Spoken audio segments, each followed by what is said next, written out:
Oh, hey guys, this is going to be a long, boring video, but what I want to accomplish is to see if this mod for the GT5 will also work for the G7P.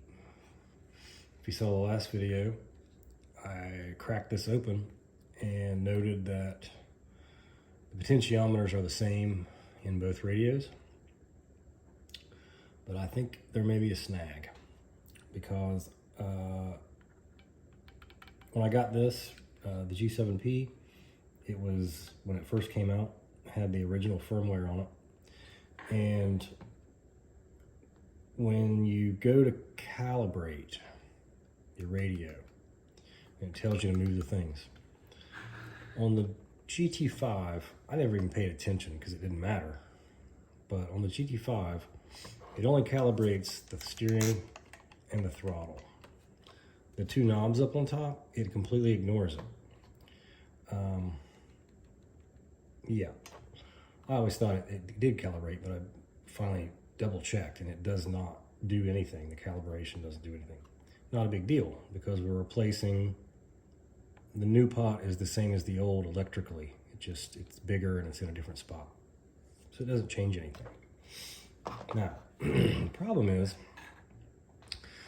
the G7P, they updated the firmware, and I read about it, and it added in the calibration not only the steering and throttle, but also VR1 and VR2. So I'm thinking, great. Now we can calibrate them, so when we put the new pots in, we just run the calibration, and if there's any variance, it'll take care of that. That might not be the case. And the reason is, up here on this one, you have the full throw of the potentiometer. It goes, oh gosh, I don't know, 300 degrees maybe? So it goes all the way around, and it's the actual potentiometer you're feeling when it hits the end. On this little nub thing, VR2, it is mechanically stopped by the little lever. So you're not actually going all the way to the end of the potentiometer in either direction. It's stopped. And if you take this off, take this little thing off, and you pop this out, and we flip it around, and we put it back on, you'll see that the stop is part of the case. So now we can turn it all the way, just like the one on the top, right? Everything sounds great. The problem is the way they wrote the firmware for the calibration. The radio, the microprocessor in the firmware kind of knows what to expect. The way these circuits work, these potentiometers are like a voltage divider. And the signal pin going out, you're adjusting the voltage from like 0 to 3.3 as you spin around. But because this one is mechanically stopped, it only goes down to like 0.5 and only up to like, I forget what, 1.6 or something like that, I don't know. So the firmware is expecting that. And when you calibrate, it only lets it calibrate plus or minus some amount. You can't just calibrate it however you want. So if you try, and I'll show you, let's try that right now. Right? I have the sound turned off on this radio because I find it to be incredibly annoying while I'm doing this kind of stuff. So let's just try to calibrate. So calibration, start. Now, so VR1, we calibrated it, we spin it, we put it both directions, and now we put it back in the middle. Steering, throttle, VR2.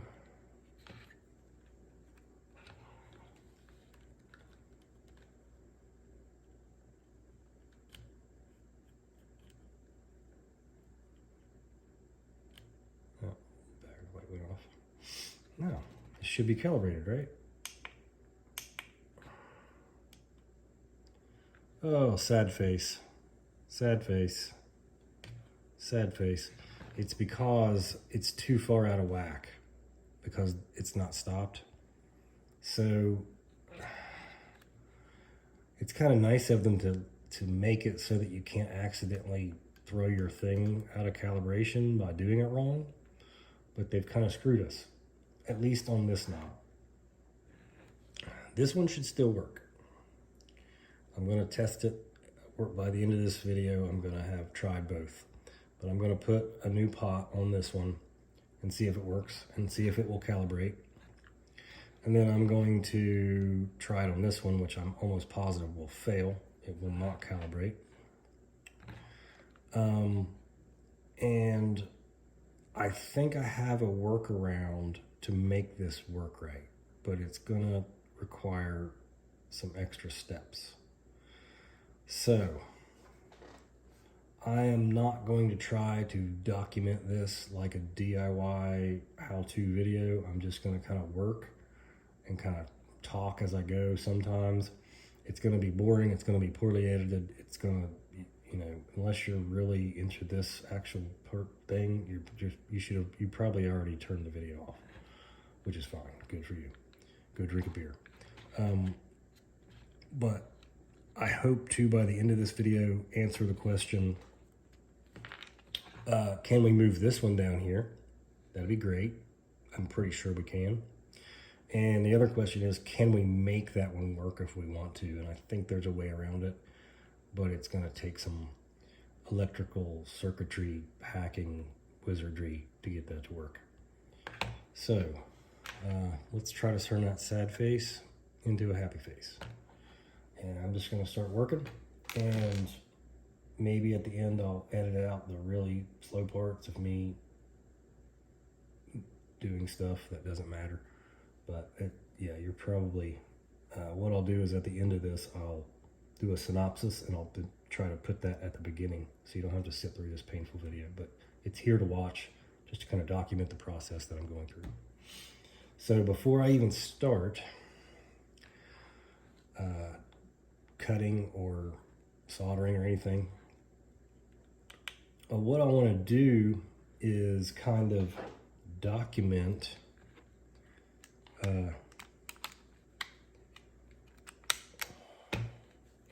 what are the measurements that show up on the screen when I calibrate and everything's original. And what I mean by that is, so calibration, start, throttle doesn't matter, steering we're not going to change, but for this one, it gives you a good little graphical representation of basically what's happening electrically. And so what I'm going to do is I'm going to measure that and make notes. That way, if my new electronics are off a little bit, I can fake it or try to fake it just by moving it just enough to get to the same spot. I'm pretty sure this one is going to be okay. It might need a little fake here. So I would say, make sure if you're going to do this, make a note of your original measurements side to side. And that could be of big help after if you have troubles calibrating. And then especially with this guy, I need to know, see, it doesn't, because it's limited, right? It knows it's limited. It's showing, oh, you're not going near to the end, but the firmware knows that too. So if I go all the way to the end, it's like, whoop, something's wrong. Nope, you didn't do it right. So it just doesn't allow it.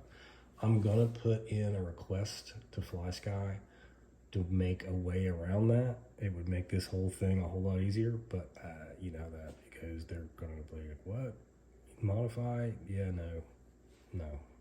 So I'm not gonna hold my breath on that. I think I know where we're going, but the first step is measure those lines and make a note of it. And I don't have a pen, so I gotta go get one.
Okay, so I measured those.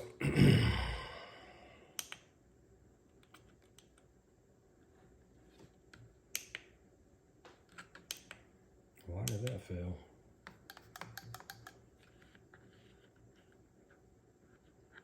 Well, it probably wasn't centered.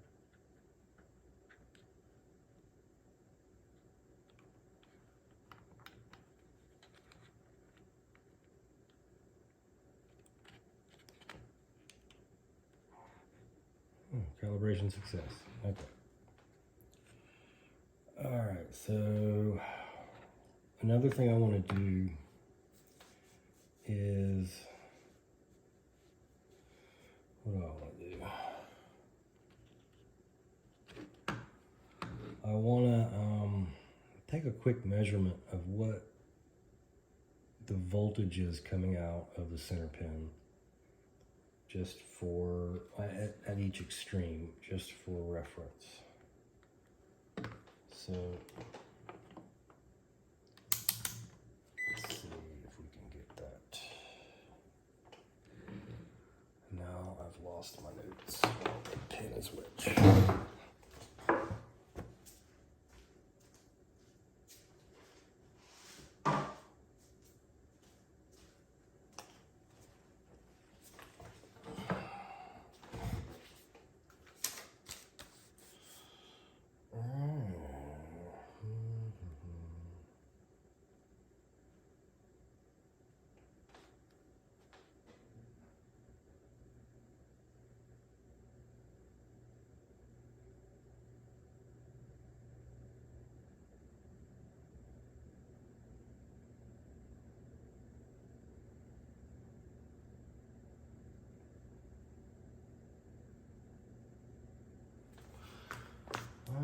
0.58.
$2.747.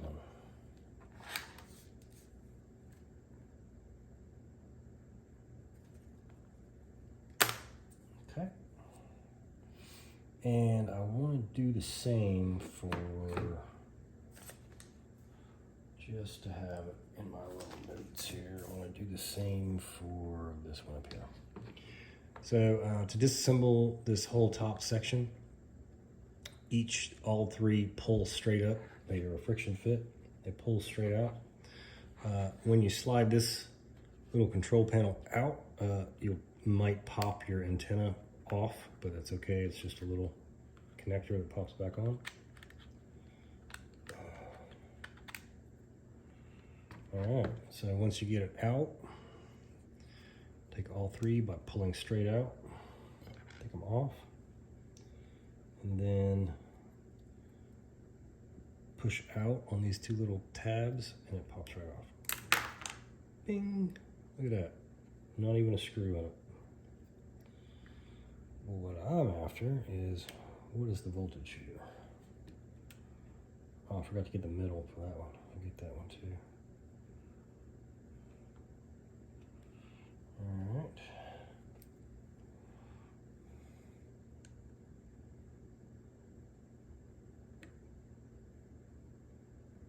Oop, that's unexpected. Oh yeah. 3326.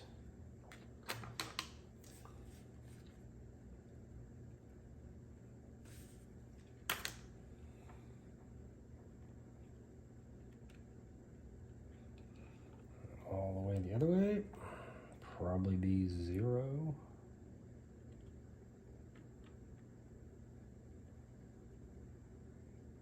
essentially 0. Point, I'll write it down, 0.009, basically 0. Now I want to get the middle, and I got to go back and get the other middle, because I forgot.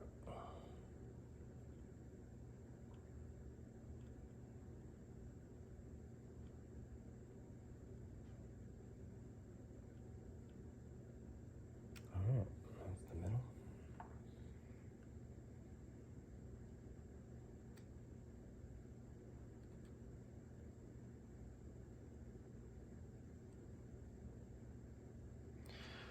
One 625.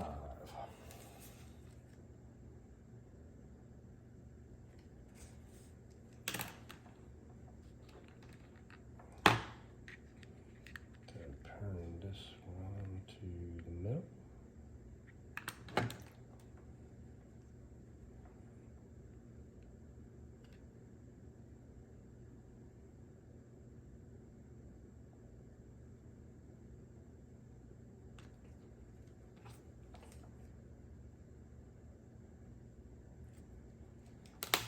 Okay, so what you can see is VR1 up here on the top, because it uses the whole knob, goes from almost 0 up to over 3.3. This whole circuit runs on 3.3, so that's what's going through it. That's what you would expect. 1.625 is the middle, which, if you do the math, pretty close to the middle. The difference with this one is it's limited in its motion, so it never hits the endpoints of the full motion. So it never gets to 0. Oops. It is 0.58. The middle is 1.666. And the high end is 2.747. So that is what is going to screw us when we try to put in a new pot and have it turn the entire rotation, because the firmware is going to go, nope, I can't calibrate that because it's something is out of whack. It's too far. The calibration firmware probably allows plus or minus like 5% to allow for the different variances in the components. You know, the tolerance is pretty low on these components, so resistors are like plus or minus 5. Potentiometers, you know, you're not going to have super precise electronics in these things. But if it's too far, it's just going to go, nope, fail, sad face. There is a way around it. I'm just hoping that it's pretty straightforward and you don't have to jump through a ton of hoops. But the first thing I want to test is I'm going to just install one of these up on the VR1 and see if it works without any modifications or any, you know, any of that. I am just gonna solder this on, and I'm gonna show you a way to, I've had many questions about this. Can you just add one of these and solder it on, but leave the old one? And of course you can, but you're going to get some odd results and it's not going to work quite like you think. And I won't go into the details of why that is, but I think that in general is a bad idea to leave both on.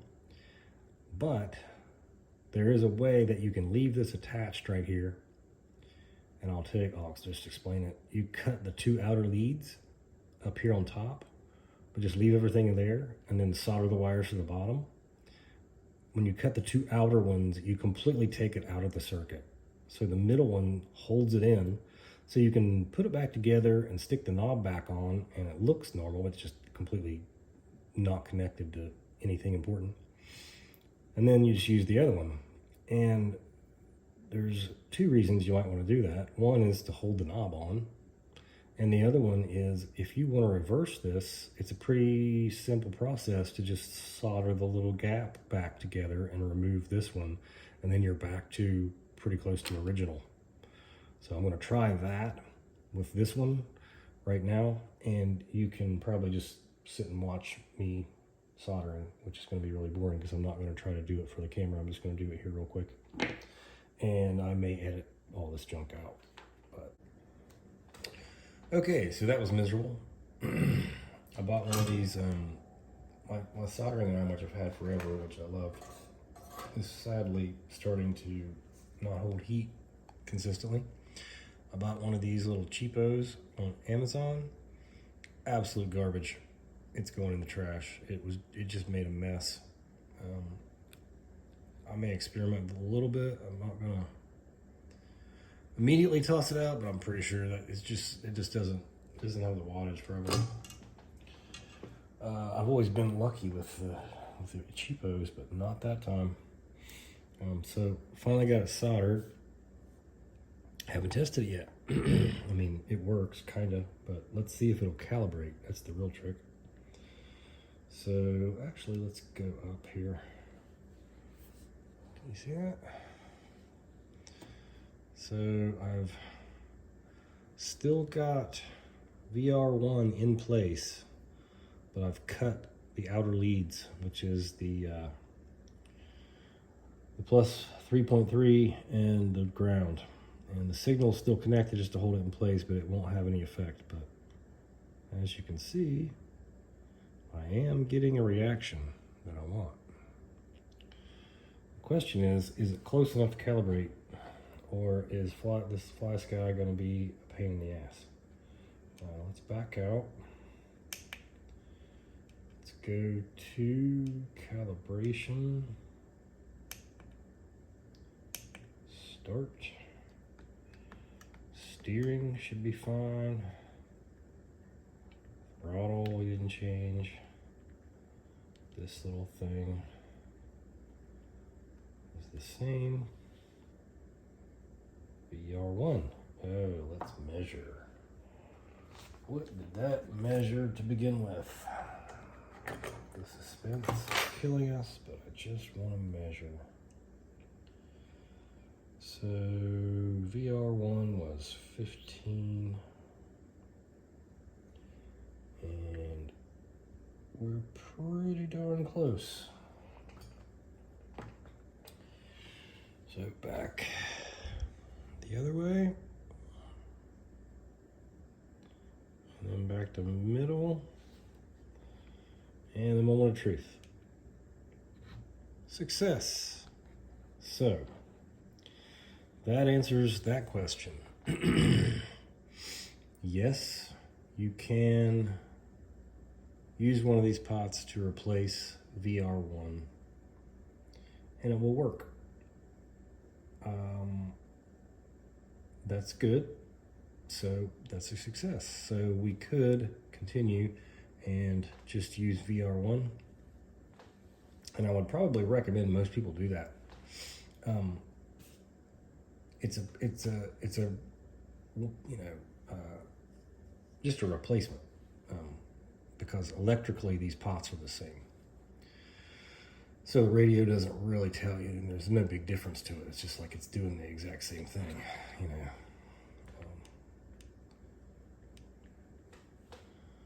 It's doing the same thing. I'm turning all the way. And that's exactly what it expects. When you do this little one down here, VR2, it's not going to be the same.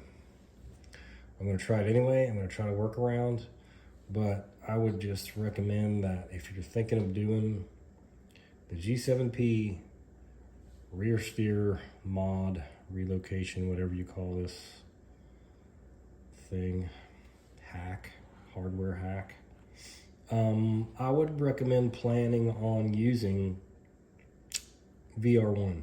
It'll just make your whole life a whole lot easier. It's not any more difficult to get to. The wires, you just route them down the thing. And the VR2, I'll keep on working on it. I don't have the energy tonight. I thought I was going to just push through and figure this whole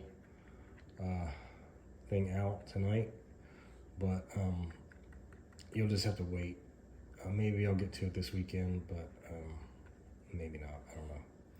So the answer is yes to VR1, and maybe to VR2 with some additional hardware hacks, a couple extra resistors or something in there, because I can tell you almost certainly you're not just going to do the same thing and this is going to work. It's going to say calibration failed, sad face, sad face, sad face. And the thing is, even though it doesn't calibrate, it'll still work. But what you'll end up with is, you see how this one just has that little bit of throw? You're going to put this nice pot in there and want it to be nice and precise, and you're going to move it like that much, and it's going to go all the way to the end point, and then that much, and it's going to go all the way to the end point. So there's a workaround by adding some resistors. It just takes a lot of mental load, mental energy to calculate them properly, and I just don't have it tonight. I've got everything, pretty much everything I need to do it. I'm just too tired. I want to get this video out so that people, because I kind of, shot my mouth off saying, oh, this is going to work. It's, I'm confident, and I realize there's a snag. But VR1, yes. VR2, you're just going to have to wait and see, because I don't have even the energy to explain what all I got to do to get that to work. So that's where we're at with the G7P.